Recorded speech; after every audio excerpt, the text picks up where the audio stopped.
Yo, what is going on, legends? Welcome to today's news.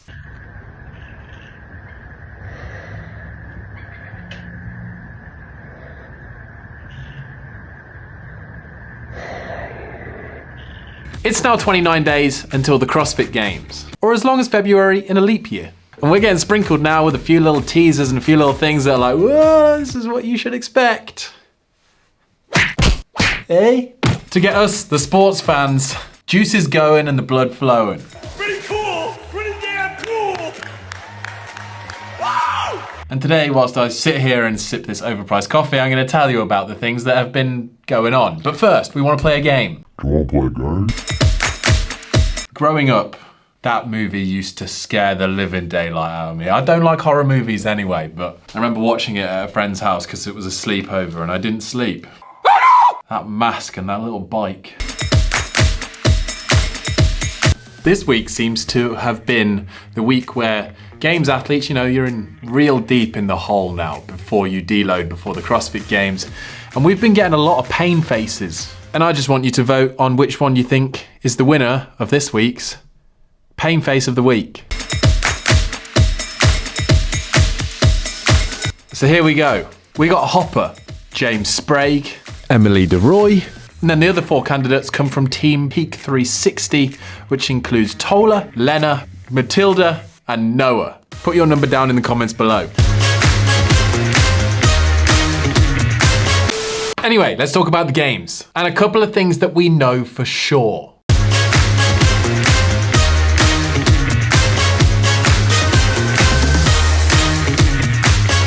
One, there's going to be cuts. All 40 athletes will compete through Thursday and Friday. The start of Saturday will still have 40, but midway through the day it looks like it gets cut to 30. And then only the top 20 will compete on Sunday. And with the teams, it's 30 through Thursday and Friday, 20 on Saturday, and 10 on Sunday. What do you think? What are your thoughts on cuts in general, personally? Personally and like selfishly, Yeah. I don't think they affect me. Oh, okay. Like that's kind of the mindset I have towards them. I don't plan on getting cut. Yeah, I know so- other people have other opinions, but that's how I approach it and think about it. Personally, I like cuts. I think if you're not in the top 20 by Sunday, you're not going to win the games. It gets exciting. Some people that you don't want to get cut will get cut. And it usually means there'll only be 1 or 2 heats to watch. Keeps things moving faster and they can be more imaginative with the events. I think that news is a win. Now the second thing we know, kind of, is we've had 2 events announced. One of them being last night, a run and a swim event. Of a distance of 4 miles, we don't know if that's the run and the swim, just the run, but it's an outdoor event. And it will be the first event that the athletes will face of the weekend.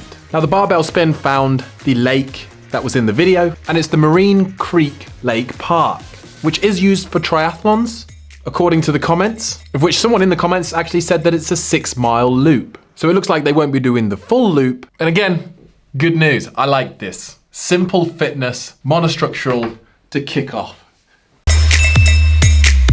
And actually one more thing on it. If we look at previous events, 2017, the run, swim, run event, although the distance and the climate will be different, I don't see a different outcome. And back then the winners were Brent Fikowski and Tia Claire Toomey. And if they do it, and my prediction is right, imagine being at the top of a similar event 7 years later.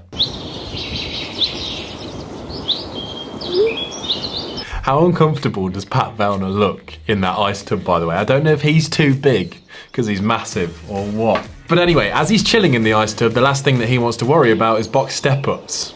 Step-up gate is over, right? Wrong. You would be mistaken. All right, here we go. CrossFit Games 2024. This workout right here is the Chad 1000. We're going to step up onto a 20-inch box 1,000 times. The first workout that actually got announced of the CrossFit Games, which will be on Saturday, as we saw Dave Castro talking about it as an event before the cuts, is Chad. 1,000 box step-ups for time. I'll say this. It's the last one before the first cut. So talk about the extra added pressure. It's the 7th event prior to it's the Saturday morning event. And then after that, that's when we cut down to 30. After the semi-finals and all the controversy that box step-ups caused, didn't see this one coming. Not gonna lie. Now, the meaning behind the workout is incredible. It's a hero workout for Chad Wilkinson, a Navy SEAL who died of suicide on October the 29th, 2018. And it promotes awareness around veteran suicide. So a great meaning. And as a workout, it's a good one. But as we've seen from the semi-finals, you know, it's not as easy judging box step-ups as first anticipated. And so there has been questions raised as to how it will be at the CrossFit Games. And there's a lot of different comments from a lot of different athletes. Not really that stressful, just hold a pace and grind it out. Sort of fun doing it with everyone, so I think it'll be cool. On one side, you have some people that are super excited. Emily Rolfe, Amanda Barnhart, although she won't be there, thinks it's a cool workout. Ben Bergeron thinks it's fantastic. But on the other half, Laura Horvath put respectfully and Pat Vellner being Pat Vellner, you know, he put, at least this time, the no reps won't be a surprise. And he's been practicing since.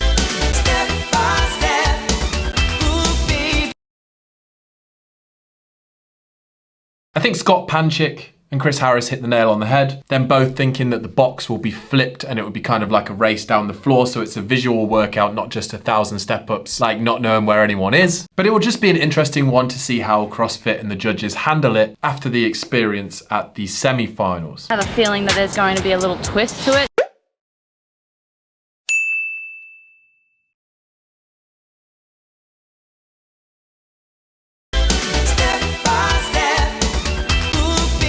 Now that's actually it for what we know so far about what's going to be happening at the CrossFit Games. We don't actually have any information yet about the team side or what's going to be happening there. And if you missed it, because it's very easy that you could have, because now Dave Castro has done interviews with over 60 athletes on his YouTube channel. Head over there, go check them out if you want to.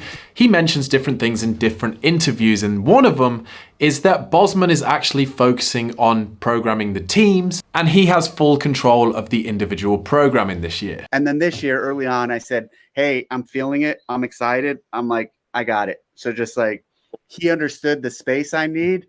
And so he kind of gave me the space. And for the individual side, like I just ran with it. And then I said, hey, the best support for this year that you can give the team and me is focus on the team stuff. So he really leaned into the team side, and like the individual aspect, like I'm all in. And even though we don't have a workout yet released for the teams, Bosman has put up a photo on his Instagram saying, refining in the garage lab until Texas. And at the bottom he says, you wish, better to wait and enjoy. Don't be a sucker.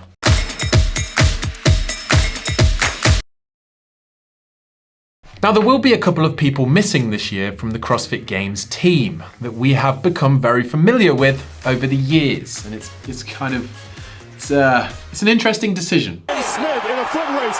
Are you kidding me? What can this guy do? Matt Frazier is going to win his heat. Sean Woodland. You may not know his face, but you'll definitely know his voice. He has been commentating over the CrossFit Games on YouTube on the live stream for the past 12 years. Hudson Medeiros trying to retake the overall lead. And a week or so ago, he took to Instagram to tell us that that wouldn't happen this year. And he was informed that he will not be calling the CrossFit Games. And the outcry of love on the post from Games athletes, past and previous, figureheads in the sport, news and influencer space of CrossFit was astounding. It's going to be weird not to hear him. That was a bit of not really liking this news. We also got told by Nicole Brazier, who has been doing kind of the on-field play for the last 10 years, that she also didn't get the call for this year's CrossFit Games. So it's going to be different staff calling the shots and being down on the field. And then actually talking about changing staff, we've had the demo team released for this year's CrossFit Games, and it's a complete overhaul. This year's demo team will be comprised of Scott Tetlow, Tudor Magna, Colton Mertens, Sydney Wells, Trista Smith, and Annika Greer. So they'll be running around testing everything.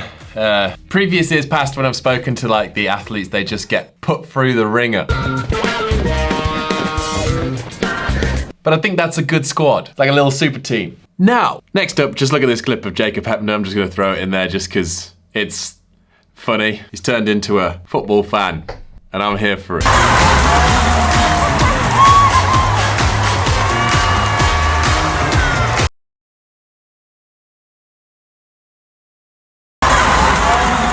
But yes, anyway, Continuing to talk about the CrossFit Games, in the next couple of years, they are planning, maybe, to bring the CrossFit Games to Europe. Are you still thinking of coming to Europe? Yes, for sure. I really hope that's the plan. I hope everything can fall in place for that to happen.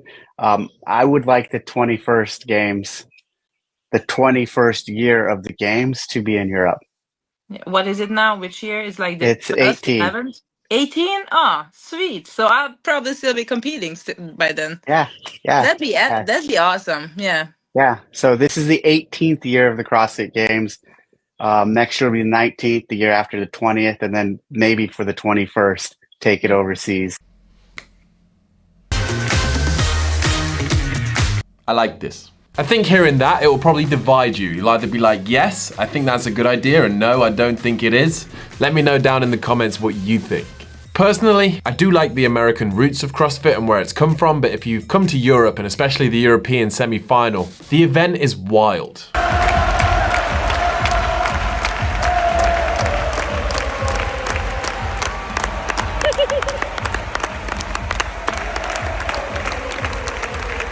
Europe and the rest of the world is a huge market, and you know, if you're in America, why wouldn't you want to travel anyway? You know? If you want to make it a more globally inclusive sport, I think it's a good thing to kind of put it in different places year on year or every so often. Like the World Cup.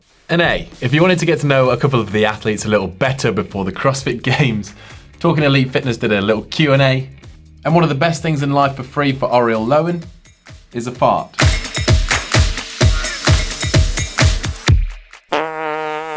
And for Dallin, a clean wipe. And there we have it, team. If you think this hoodie is sick, that's because it is. Damn. And it's available now as part of the core collection at Hustle Made. And we have an American distribution house now, so if you're in America, be part of the Hustle Made family. Thank you, Whoop, for sponsoring this video. You get a free month and a free Whoop with this link, or you can click it down below. Currently 95% today, and my HRV is high. I have recovered because since the competition at the weekend, I haven't done anything. But that changes today. And look, if no one's told you today, you're an absolute legend. If you're going through some crap, keep going. It gets better. And add up the little wins, all right? Even if that's just going out for a walk today. Make it happen. If you squint your eyes and put your fingers up like mine, we can create a love heart. All the love. All right, legend, see you in a bit. Smash the like button.